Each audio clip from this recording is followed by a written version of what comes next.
Ah, je vous le dis, on n'en a pas encore terminé avec ce foutu Ballon d'Or 2018. J'espère que vous allez bien. Pour commencer, aujourd'hui l'équipe, nouvelle vidéo. Une série qui n'a pas tellement vu le jour, non, vrai ou faux, ça te dit quelque chose? Non, pas forcément, il y a eu seulement 2 petits épisodes. Et je vais vraiment m'y consacrer sur la chaîne YouTube pour qu'il y ait un petit peu de renouveau. Je fais cette vidéo tout simplement puisqu'il y a quelques jours, forcément il y a eu la révélation du Ballon d'Or 2018. Pas mal de polémiques ont eu lieu autour de cette cérémonie, on va peut-être pas en parler si je te dis VG Dream, Martin Solveig, voilà. Bah la polémique la plus récente, les mecs, concerne des journalistes qui ont voté pour le Ballon d'Or. Oui, puisque ce sont des journalistes de tous les pays du monde qui votent pour ce Ballon d'Or, auraient vu leur vote modifié en fait par France Football. C'est chelou, je te l'accorde. Ouais, on va parler de tout ça dans cette vidéo l'équipe. Juste avant, je tenais à vous rappeler que cette vidéo est sponsorisée par OneFootball, la première application de foot sur iOS, Android, dispo gratuitement et te permettant de voir des news assez folles comme par exemple ce qu'on va voir aujourd'hui. Oui, ça circule pas mal en ce moment dans la presse. Je vous mets un lien d'application dans la description.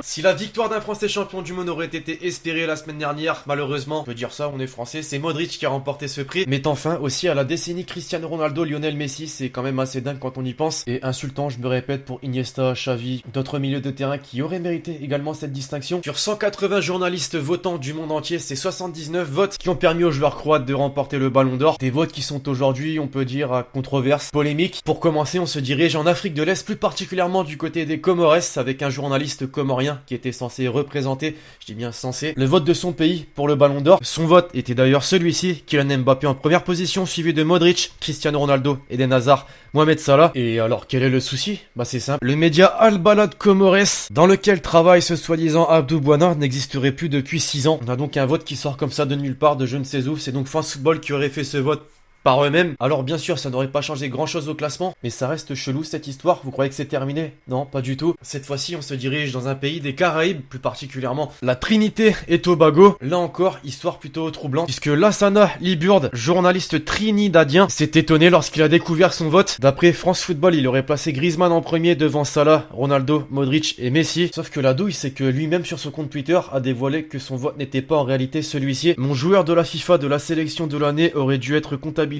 comme dans l'ordre correct: Messi, Modric, Ronaldo, Salah, Griezmann. J'ai voté pour ce prix prestigieux pendant des années sans problème, je ne sais pas ce qui a mal tourné, mais j'ai un compte rendu de mon vote. Bon, pour le coup, le professionnalisme de France Football associé à l'équipe 21, on a vu que c'était pas trop ça. Non, pas vraiment. Mais alors là, c'est confirmé d'autant plus par ces 2 votes complètement faux, qui certes n'auraient pas forcément changé grand chose, mais si on a 2 cas comme ça, imaginez que d'autres histoires un peu floues comme ça là peuvent être découvertes. Alors oui, la cérémonie du Ballon d'Or est terminée, oui, le Ballon d'Or est désigné, et oui, il n'y aura pas de nouveaux votes. Mais vous trouvez ça comment, l'équipe? France Football a déconné, l'histoire est vraie, fausse? Bon, elle ne peut qu'être vraie quand t'as carrément confirmation du journaliste en question.